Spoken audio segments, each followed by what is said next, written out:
నా జన్మదినాన్ని పునస్కరించుకొని ఈ దినమున ప్రపంచమంతా కూడా ఆనందిస్తూ పండుగ జరుపుకుంటున్న ఈ మహా పండుగలో ప్రభువా, మేము ప్రత్యేకంగా ఈ మహాదేవాలయపు 100 సంవత్సరాల ప్రతిష్ట వార్షికోత్సవం కూడా జరుపుకుంటున్న ఈ 2 సంబరాలలో దేవా, మా అందరి ఆప్తుడు, దేవా ప్రియుడు, మేమందరము ప్రార్థించిన బిడ్డ, ఆ బిడ్డ కొరకు మేమందరము దీవించవా దేవా అని ప్రార్థించిన మా ముఖ్యమంత్రి గారైన రేవంత్ రెడ్డి గారిని నీవు ఈ దినమున మా మధ్యలోకి తీసుకొచ్చిన దేవా నీకు స్తోత్రాలు.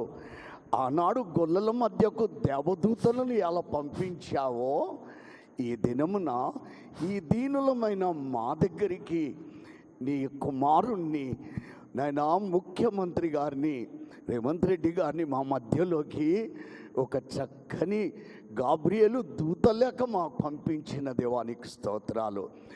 నాయనా మా తెలంగాణ రాష్ట్రాన్ని పరిపాలించడానికి నీవు మా అందరినీ ప్రేమించి మాపై దయ చూపెట్టే కాంగ్రెస్ పార్టీకి విజయం ఇచ్చావు దేవా నీకు స్తోత్రాలు.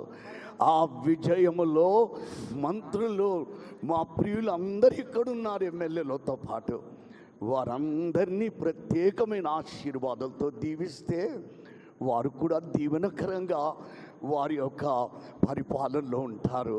దేవా, పరిపాలకుడు నైనా దీవెనకరంగా ఉంటే రాష్ట్రము ప్రజలు ఆనందిస్తారు కదా యేసయ్య, అలా దీవించు. నీవు ఇంకా బిడ్డను ఎక్కలేని కొండలపైకి ఎక్కించుకొని మహిమ పొందాలని క్రిస్మస్ శుభాలు, నూతన సంవత్సరపు ఆశీర్వాదాలు నాయనా మా ముఖ్యమంత్రి రేవంత్ రెడ్డి గారికి, మిగతా మంత్రులందరికీ, ఎమ్మెల్యేల గారికి దయచేయమని యేసు నీ నామమున ప్రార్థిస్తున్నాను తండ్రి, ఆమేన్. తండ్రి యొక్కయు కుమారుని యొక్కయు పరిశుద్ధాత్మిక దేవుని సకల ఆశీర్వాదాలు దీవెనలు మనందరి పైనను ప్రత్యేకంగా మా ముఖ్యమంత్రి అయిన రేవంత్ రెడ్డి గారి మీదను మిగతా మంత్రులందరి మీద దేవుడు నిండుగా దయచేయను గాక.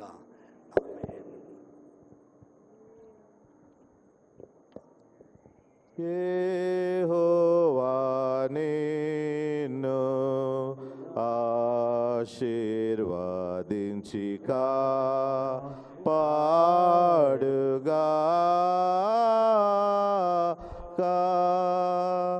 యెహోవా తన సన్నిధి ప్రకాశింపచేసి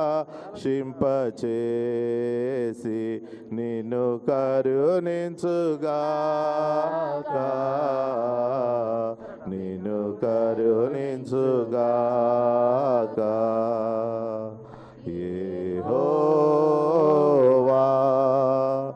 నీ మీద తన సన్నిధి కాంతిను దయింపచేసి నీకు సమాధానము కలుగజేయుగాక.